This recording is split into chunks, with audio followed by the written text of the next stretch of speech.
Great, thanks very much. Thanks. Linwood Central Heathcote Community Board, Jake McLellan, page 38.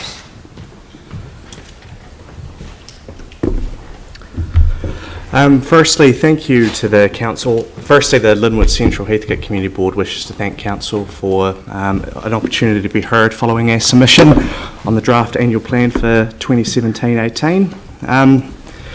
Firstly, just looking at the Capital Works program, the Linwood Woolston Pool is a priority that we would like to see progressed without the currently proposed delay. We're asking, sorry, I've just ran back from my car, having lost my phone, I'm out of breath.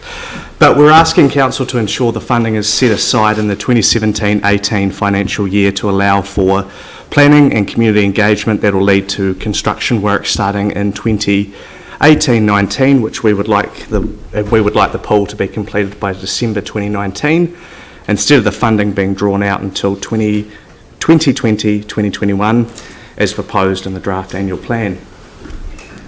Recent media coverage has made people question the need for more pools in Christchurch, but it's important everyone understands that the Linwood Woolston pool hasn't come out of thin air. It's not a case of you have one so we want one too. Most people won't know the background, so I want to assure you all that this has a long history, both in demonstrated need and in long history to promises to the community for this facility.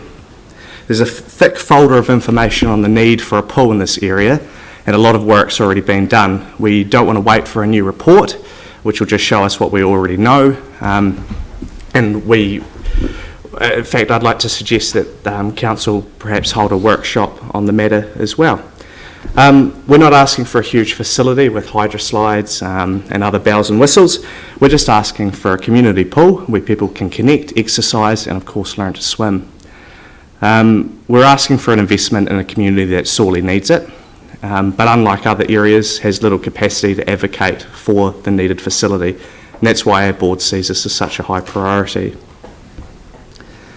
The Linwood Nursery site. So last year a child was knocked over by a car on Linwood Ave, partly due to a lack of visibility caused by the large number of cars along that road when rugby is being played at Linwood Park. The board is in favour of funding planned for the Linwood Nursery clearance and land reinstatement for the year 2018-19 to be brought forward to enable the land to be remediated and used as a temporary car park for Linwood Rugby League. We would like the Council to include in the footpath renewals and maintenance budget the reinstatement of a footpath in front of Moabone Cave in Sumner. The board met with school principals earlier in the year, and we became more aware of the issues that local schools are having with road safety and the need for school safety zones to be in place to keep children safe. We're of the view that the funding set aside for school safety zones, sufficient for only installing 3 zones in a financial year, is less than adequate, and we request that Council consider more funding to enable the installation of course, more safety zones. The board urges Council to allocate funding on all master plan projects that have been budgeted for in the long-term plan and we've had community consultation that these go ahead as originally planned.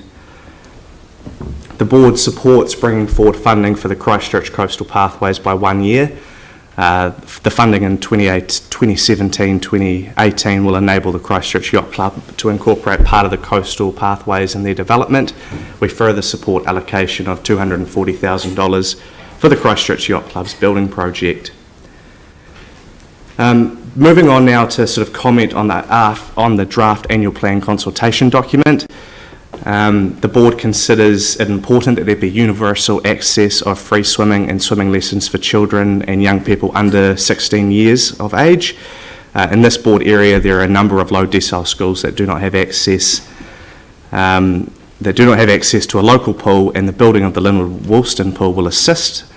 But in the meantime, we would like to ensure that cost is not a barrier to children accessing swimming lessons and having fun at their local pools.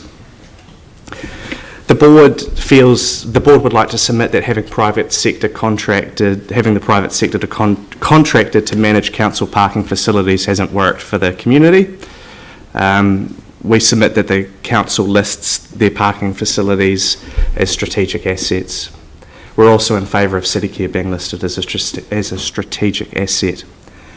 The board wishes to thank council for the draft allocation of $100,000 for changing sheds in Sumner under the additional funding for local projects. While we think it's important to have changing sheds in Sumner, the board has considered the allocation and submits that council reconsiders allocating $30,000 for Sumner changing sheds and the remaining $70,000 to go towards a drop-in centre in the inner city east, as detailed in 4.3.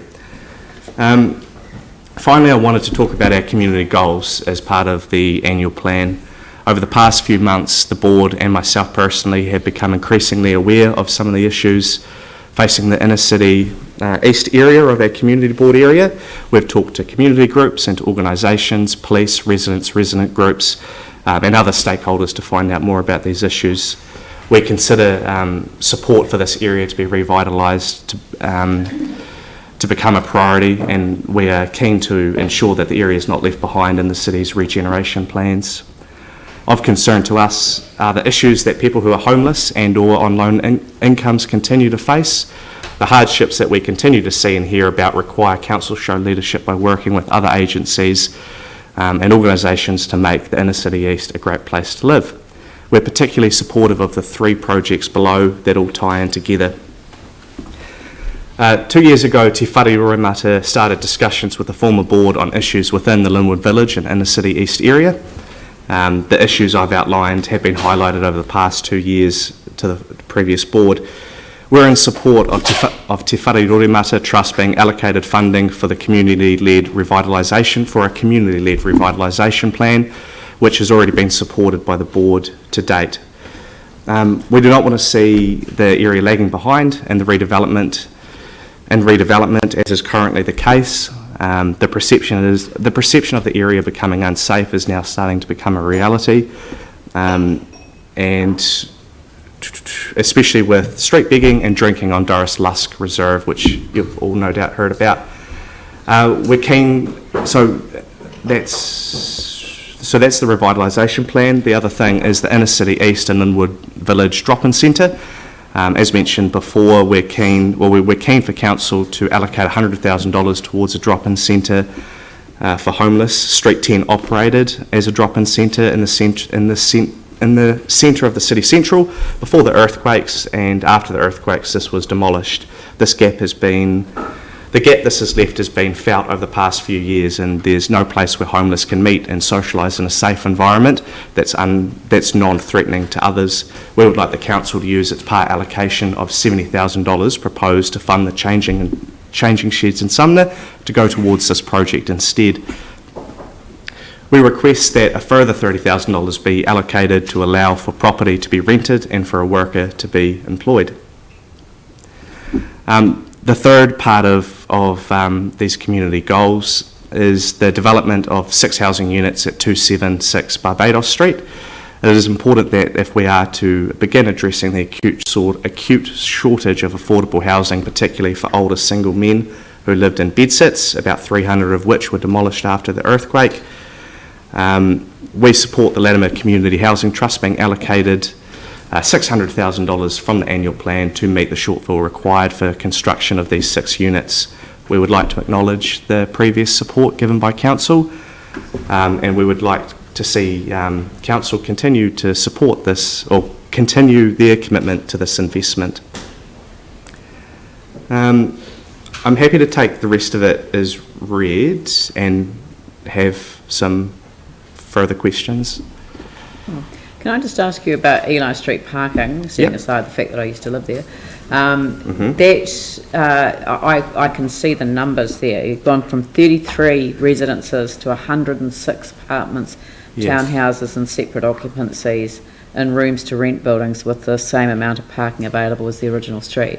I mean, that is the impact of the new central city planning requirements that don't require parking in the same numbers as they did before. So yeah, it's the same as Ripton.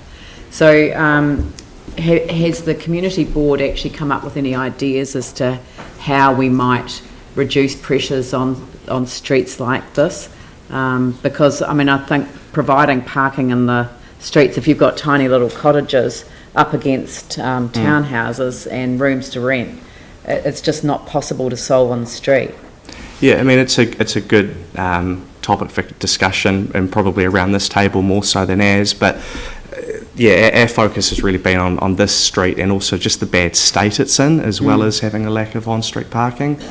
But yeah, no, I totally agree. But it won't be solved by on-street parking is what I'm saying, because there isn't enough room on the street. Yeah. Yeah.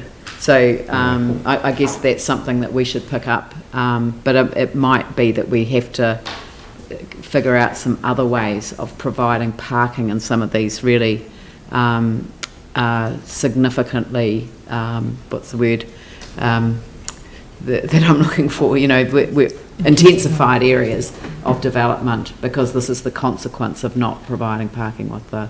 Yeah, our board doesn't have any suggestions, but it's a discussion for this table. Yeah, that's very good, thank you. Phil? Thank you, Jake, for your board submission, and especially the important matters that you brought to our attention. I'm referring to the need of the homeless in the area you've described, and also that whole revitalisation plan. What I want to ask you about is, would you envisage that work being done, or the strategic part of it, in conjunction with Council and possibly the Social and Community Development Committee? And I guess the drop-in centre concept might be an example where clearly I would understand that would be like a place for homeless people to go during the day, but there's other parameters and other agencies that you referred to. So would you see that being council involvement there? Sure, there's a lot in that question, but Te Whare Roremata are the perfect partner for. I'm not sure they want to run the drop-in centre themselves, sure. but we're wanting, that would be the trust in which we would want to see resourcing go, and a plan come from that. So you'd see the trust being like a leading sort of agency with this plan. The other aspect I wanted to ask you about was your point about the Linwood pool, and just that you've probably heard, Jake, that there's some concern that with a number of pools around the city, that future OPEX costs must be taken into account. Yeah. So, and probably particularly with the Metro Sports pool being taken now into consideration, that there also be like an aquatics facilities review. So presumably that is also information which would help inform the planning of a future pool at Linwood. So what's the question there? Sorry, well, the question really is, in asking for the pool for your ward area, it's really just to let you know, and I thought that would have been more widely known. In fact, I understand that because of the operations costs altogether of future pools, and making sure that they pay, for example, that there be a review, an aquatics facilities review, so we make sure that all the different costs of the pools across the city are lined up. I understand the future OPEX costs for council about these new facilities is of huge concern, but I guess what I would go back to is the fact that this pool is needed in an area where Metro Sports isn't going to serve those communities. It's been a long established need, and there's a bit of a community expectation for it as well, which I think also needs to be considered. Thanks, Jake. Mike. Thanks, Jake. I just want to ask you a question around the pools as well, and it's good to see that obviously this pool's going to be focused around being a community pool that obviously meets the needs in that area. And we obviously understand there is need there. Obviously on budget currently there's around $20 million. Do you think there's a possibility of reducing that to meet those needs? I don't know. Edgeware's $5 million. Yes. And it's super close by. Yeah. So obviously when we look at Edgeware, it's going to have a learner's pool, 25-metre pool, but obviously it's not going to be completely covered an all year round pool, but the learner's pool is covered. And I understand that in Linwood you obviously would like to have a covered pool, which is fair enough, but if we're looking at $5 million for something in Edgeware like that, if we're going up, $20 million is a lot of money for a community pool. Sure. I mean, I'm certainly not going to advocate for a downscaling of the project, but it's a question that could probably be better asked in consultation with the project planners and around the board table where we discuss what we want from the community. facility that we're advocating for here. Dion? I just wanted to make a mention for the revitalisation of Linwood East. I'm very keen to see that happen, and I think we can bring together some really good planning tools to make that happen with the community. But just on the funding side of that for the revitalisation plan, I just want to bring it to the attention that in the last Finance and Performance Report, there was in 17.0.22, the transitional city projects in the central city and suburban centres, there's a $130,000 underspend there, with the comment being that there's $80,000 allocated to community support to spend in suburban Christchurch that hasn't been pursued, and they're looking for ways to spend that.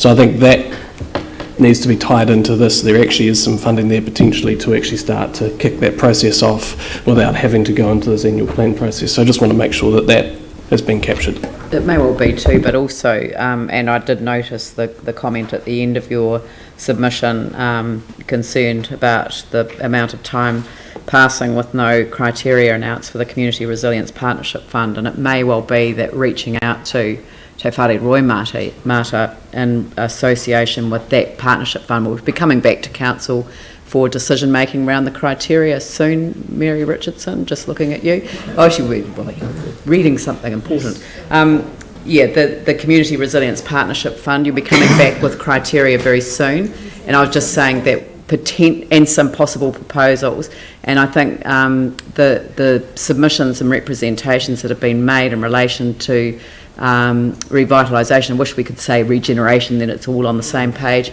with Te Whare Roimata, they may make one of the ideal partners that we would be looking for in that respect. But we don't want to open up a fund to applications. We actually want it to be quite an engaged process for forming real partnerships. So it isn't about you apply as a applicant to the council to do things. It's actually what can we do collaboratively together as a city council with various communities within the council's area. I would support that approach. Any information, and there's a whole lot of people in this room working on this, Leanne, so it's not an easy area, but Aranui wasn't an easy area when they started, but they started about 15 years ago, which makes a huge difference in terms of where they've got to today. So thank you very much, Jake. No that worries. was Thank you. very worthwhile. And the last of the community boards is Fendleton, Waimari, Harewood, David Cartwright. Page 4.